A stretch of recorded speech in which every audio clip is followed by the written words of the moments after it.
And we are back here on the GSMC Baseball Podcast, bringing you our our fifth and final segment, which is going to be talking about the recent Rookie of the Year poll done by MLB.com, and just give my overall thoughts on it. So yeah, we'll be going over that. First, I wanted to mention some significant news that kind of happened while I was over break. Ken Rosenthal of The Athletic did report that the Padres are showing significant interest in Garrett Crochet of the White Sox and are in search of more starting pitching help. I did think that is interesting to just see and talk about. I'll probably talk about it more tomorrow as a segment, but I did want to mention that and say that did break right here. So yeah, we'll be going into the MLB.com poll now and giving my thoughts on it. So yeah, you can see it on the screen here if you are watching on video. We're going to be going over American League first. And first up, number one here, you of course have for the Yankees, Luis Gil. He apparently now is the front runner for American League Rookie of the Year, according to MLB.com and the people they did poll for this, of course. Now, Gil has done amazing this season for the Yankees. I made a whole segment on him a few days back as well, talking about how well he has done for the Yankees and how much he has improved this team.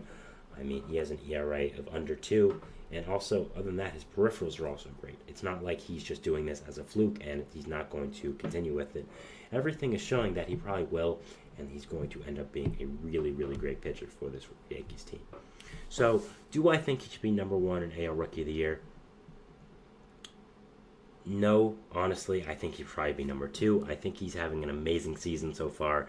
I just think that number 1 probably should be Mason Miller, who is number 2 on the poll. Of course, we all know how amazing Mason Miller is doing. He's having one of the greatest reliever seasons of all time. And I understand, believe me, I do understand why Gil is over Miller.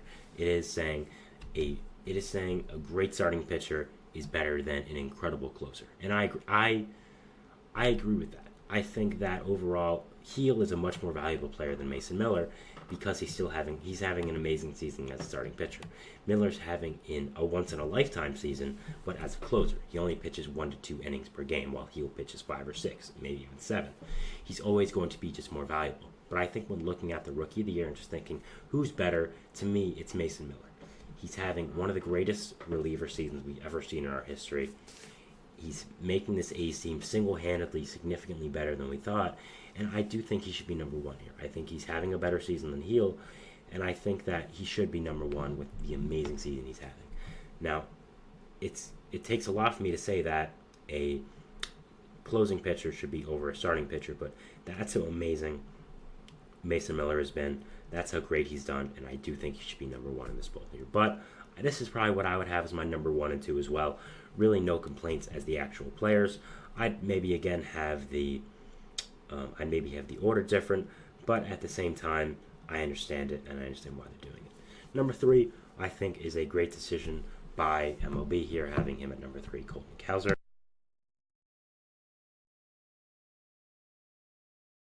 Sorry, I had to mute my mic again. I was coughing, so sorry about that. But I think Colton Cowser here at number 3 is great. I think he's having an amazing season so far as a rookie, and really does deserve this placement. Has a weighted runs created plus of 118. His WAR is almost at 2 now in under 200 plate appearances, 7 home runs. Been a big part of this Orioles offense and this great young Orioles team. Really has provided a lot as a young lefty bat in this lineup and has done a really good job.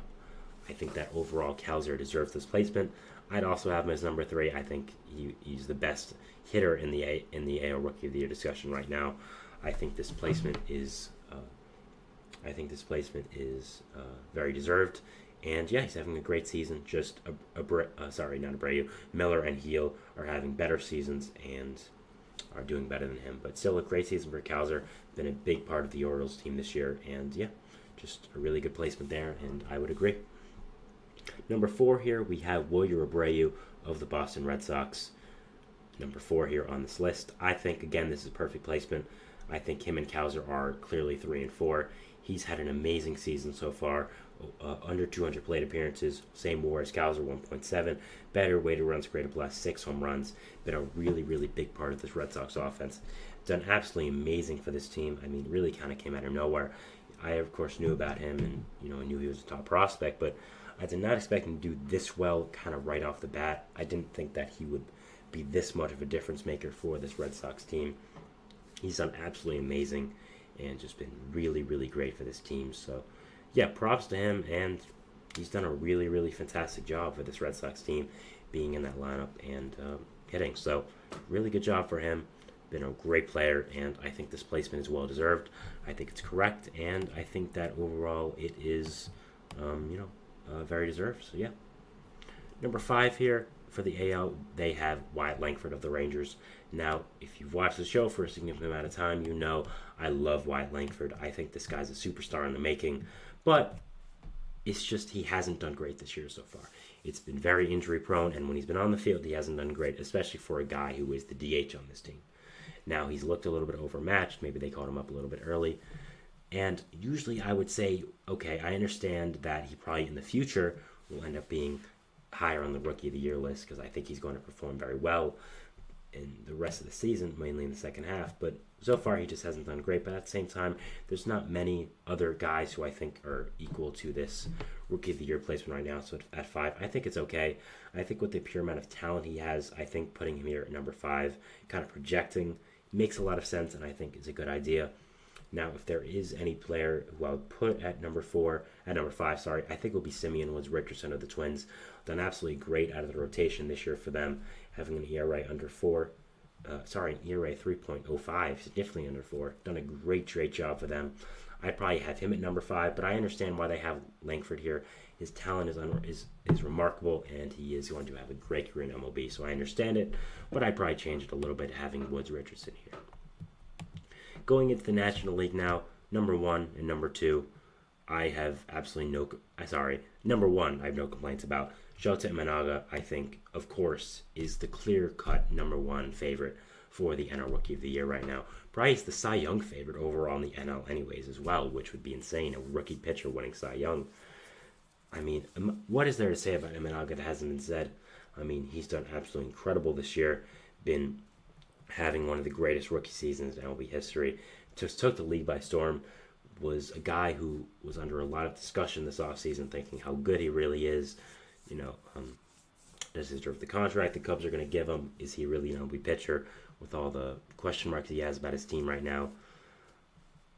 I think he's proven all that wrong, and he's done absolutely amazing this year for the Cubs. Really been one of the big reasons why they've had such a great season.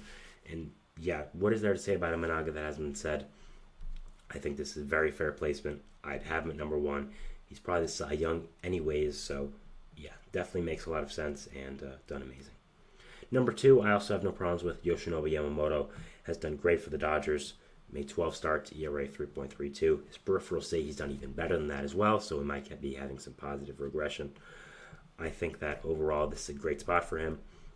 He's kind of lived up to all the hype. Maybe he's been not as great, but still has been, I'd say, an ace for this Dodgers team. Been absolutely amazing. Done a great job, and yeah, he's been an absolutely amazing player for the Dodgers. What else is there to say? I think he deserves this placement in number 2. I think him and number 3 are potentially neck and neck, but I would have him here number 2 just for the sake of more starts. And number 3, of course, is Paul Skeens of the Pittsburgh Pirates. I mean, again, kind of the same with Imanaga. What is there to say about Skeens that has been said? He's done so amazing so far this year. Been absolutely great. I mean, the season he's had is looking like it's going to be one of the greatest rookie seasons ever. Was the first overall pick last year. Has been the top prospect in baseball for a little while now and has absolutely lived up to that hype. I mean, he's done absolutely amazing. Been so good. And yeah, has done a great job in the rotation for the Pirates. Been everything that we expected him to be and more. Done absolutely amazing. And yeah, overall has done an amazing job for this Pirates team and is really great. So props to him and good job here by Skeens to be able to do this, and this placement is absolutely justified. Number 3 here for the Pirates. Yeah, very much deserved. You could argue he's number 2, but I'd say just for the sake of the amount of starts he's had, number 3 is perfect. Number 4, also have no problems with. Mason Wynn of the St. Louis Cardinals. Been great this year for them. Really has started to hit really well, which was surprising to me. I viewed him more as an Anderson Simmons type player, generational type defense, but just an okay hitter. But he's done really well with the bat so far. Been very impressive there. He's clearly looking like a franchise player for this Cardinals team. Been one of the biggest positives of this team, and it's looking like their franchise shortstop for a long time. You've had other young players like Jordan Walker mainly who have not lived up to really their full potential. But it's very exciting for the Cardinals that they have one who is living up to his potential in Mason Wynn. He's done a fantastic job with this Cardinals team. Been a great player, and he'd deserve this placement, I'd say. Finally, number 5 for the National League, Jerry Jones. No problems here again. I think that he's also having an amazing NL season. But I think these 4 guys above him have just been better. No real shades for Jerry Jones, still having an amazing season. Great season for this Pirates team, along with Skeens. But when Skeens, Yamamoto, and Imanaga have all been better, and this placement is deserved. I think it's very fair, and he's had a great season anyways. So, yeah, good job for him. So, that is our show for today, guys. I want to thank you so much for watching. Remember to follow us on Facebook, Twitter, TikTok, and Instagram to get more content and updates. Remember to hit the subscribe button and hit the notification bell to not only get notified when I upload, but all the other great content creators on this channel do. It's a great day outside. Enjoy it. Yeah, see you tomorrow, and we'll see you at Baseball Rosatis then. Thanks, guys, and bye.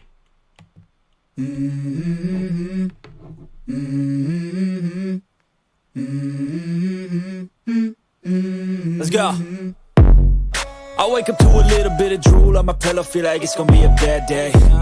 Yeah, I'm tired of shit, and the coffee ain't hit yet, damn, ain't that great. I don't wanna go